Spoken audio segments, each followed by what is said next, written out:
Hello friends, welcome to my channel stocks and investment Tamil. இந்த வீடியோவில் GNG electronics பஸாரோட IPO ரிவ்யூவை பார்த்துருவோம். நீங்கள் இந்த சேனலோட முதல் வியூவராக இருந்தீங்கன்னா மறக்காம இந்த சேனலை சப்ஸ்கிரைப் பண்ணி உங்கள் ஆதரவை தெரிவிங்க. ஆல்ரெடி சப்ஸ்கிரைபராக இருந்தீங்கன்னா உங்கள் ஆதரவுக்கு மிக்க நன்றி. டிஸ்க்ளைமர் என்னன்னா, நாங்கள் சிபில் ரிஜிஸ்டர்ட் ஃபினான்ஷியல் அட்வைசர் கிடையாது. நீங்கள் இன்வெஸ்ட்மெண்ட் டிசிஷன் எடுக்கிறதுக்கு முன்னாடி ஒரு சிபில் ரிஜிஸ்டர்ட் ஃபினான்ஷியல் அட்வைசரை மறக்காம கன்சல்ட் பண்ணணும். இங்க நாங்க ஒப்பீனியனை தெரிவிக்கிறோம். எஜுகேஷனல் பர்பஸுக்காக இன்வெஸ்ட்மெண்ட் அட்வைஸர் எடுத்துக்க கூடாது. இந்த கம்பெனி வந்து பாத்தீங்கன்னா ரீஃபர்பிஷ்ட் லேப்டாப்ஸை செல் பண்றதுல வந்து ஒரு பெரிய கில்லாடியா வந்து இருக்காங்க. India's largest refurbisher of laptops and டெஸ்க்டாப்ஸா வந்து இருக்காங்க. அது மட்டும் இல்லாம குளோபல் அண்ட் இந்தியால பிரசன்ஸ் இருக்கிற கம்பெனியா இருக்காங்க. குளோபலி வந்து பாத்தீங்கன்னா யூஎஸ்ஏ, யூரோப், ஆப்பிரிக்கா, யூஏஇல வந்து இருக்காங்க.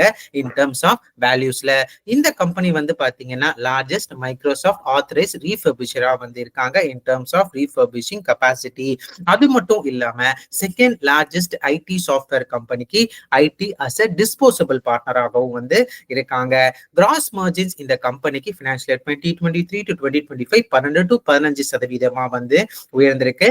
பேட் மார்ஜின்ஸ் வந்து பாத்தீங்கன்னா ஆல்மோஸ்ட் ஒரு 4 to 5% குள்ளதான் வந்து இருக்காங்க. ரிட்டர்ன் ஆன் ஈக்விட்டி மார்ஜின்ஸ் 30% நல்லாவே வச்சிருக்காங்க. ரிட்டர்ன் ஆன் கேபிட்டல் எம்ப்ளாய்ட் மார்ஜின்ஸும் வந்து பாத்தீங்கன்னா 18% அளவுக்கு வச்சிருக்காங்க. ரெவன்யூ இந்த கம்பெனிக்கு மேக்ஸிமம் வந்து பாத்தீங்கன்னா அவுட் சைட் இந்தியாவா தான் இருக்கு.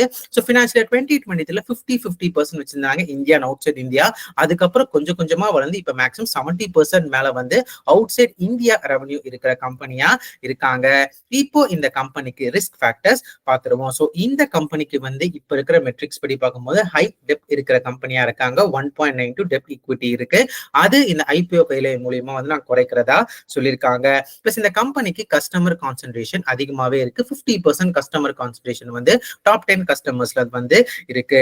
ஸோ ஆர்ஓஇயும் சரி ஆர்ஓசியும் சரி ஓரளவுக்கு நல்லா வச்சிருந்தாலுமே இந்த கம்பெனியோட net operating activity cash flow வந்து நெகட்டிவா இருக்குங்க.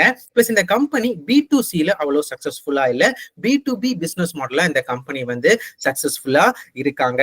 அது மட்டும் இல்லாம வந்து பாத்தீங்கன்னா இந்த கம்பெனிக்கு இந்த பிக்ஸ்டு காஸ்ட் மார்ஜின் வந்து அதிகமா இருக்கு. ஏன்னா இவங்க ரீஃபர்பிஷ் லேப்டாப் வந்து செல் பண்றாங்க. இவங்க அந்த பார்ட்ஸை வந்து மாத்துறாங்க. ஸோ அந்த பார்ட்ஸோட பிரைசஸ் கொஞ்சம் இன்க்ரீஸ் ஆச்சுன்னா, ஏன்னா இந்த டாரிஃப்ஸ்னால ஏதாவது இன்க்ரீஸ் ஆச்சுன்னா இந்த கம்பெனியோட மார்ஜின்ஸ் பாதிக்கப்பட வாய்ப்புகள் இருக்கு. அது நீங்க மனசுல வச்சுக்கணும்.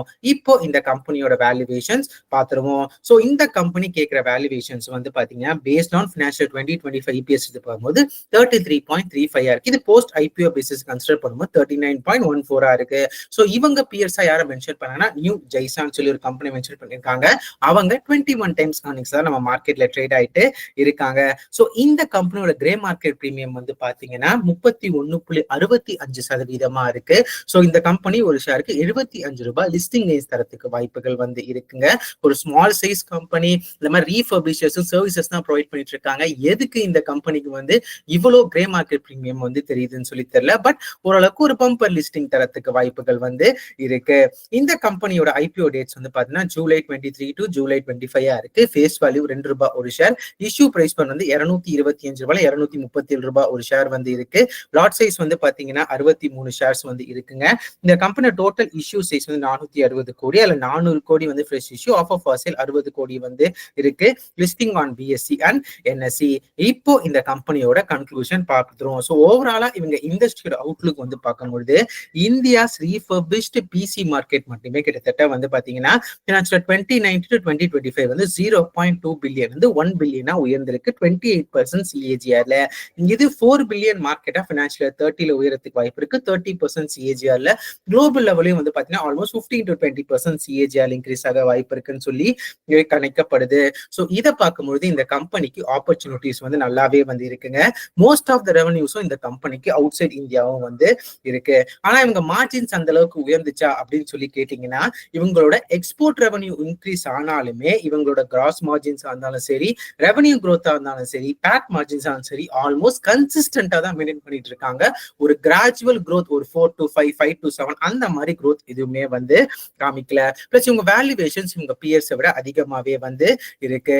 ஸோ இண்டஸ்ட்ரி growth இந்த கம்பெனிக்கு இருந்தாலுமே, ஸ்டேபிள் மார்ஜின்ஸ் இருக்கிற கம்பெனியா இருந்தாலுமே, ஸோ இருக்கிற டெப்டை வந்து இந்த போஸ்ட் ஐபிஓல குறைக்கும்னு சொல்லி இருந்தாலுமே ஒரு ரீஃபர்பிஷ் சர்வீசஸ் பிசினஸ் பண்ற கம்பெனிக்கு ஒரு 35 டைம்ஸ் ஏர்னிங்ஸா இருந்தாலும் சரி, 40 டைம்ஸ் ஏர்னிங்ஸா இருந்தாலும் சரி, என்ன பொறுத்த வரைக்கும் கொஞ்சம் ஹையர் சைடா வந்து பாக்குறேன். ஸோ வேல்யூவேஷன்ஸ் கன்சர்ன்ஸ் எனக்கு தெரியறதுனால இந்த ஐபிஓவை கொஞ்சம் ரிஸ்க் இன்வால்விங் ஐபிஓவா நான் வந்து பாக்குறேன். ஓரளவுக்கு நல்ல லிஸ்டிங் கெயின்ஸ் வரது வாய்ப்புகள் இருக்குன்னு நான் நம்புறேன். ஏன்னா ஃபயர் ரேட்டிங்கும் ஆல்மோஸ்ட் வந்து 4 ரேட்டிங்ஸா வந்து இருக்கிறதுனால இதெல்லாமே வந்து பாத்தீங்கன்னா என்னோட பர்சனல் வியூ. நீங்க இந்த மாதிரி ஐபிஓலயோ ஸ்டாக்லயோ இன்வெஸ்ட் பண்றதுக்கு முன்னாடி ஒரு தடவை உங்க ஃபினான்ஷியல் அட்வைசர் இல்ல செபி ரிஜிஸ்டர்ட் ஃபினான்ஷியல் அட்வைசரை மறக்காம கன்சல்ட் பண்ணுங்க. நான் செபி ரிஜிஸ்டர்ட் ஃபினான்ஷியல் அட்வைசர் வந்து கிடையாது. இந்த வீடியோ உங்களுக்கு பிடிச்சிருந்தா லைக் பண்ணுங்க. ரெகுலர் வீடியோ அப்டேட் பெல் ஐகானை கிளிக் பண்ணுங்க. மறக்காம stocks investment Tamil channel subscribe பண்ணுங்க. தேங்க்ஸ் ஃபார் வாட்சிங் stocks and investment Tamil channel.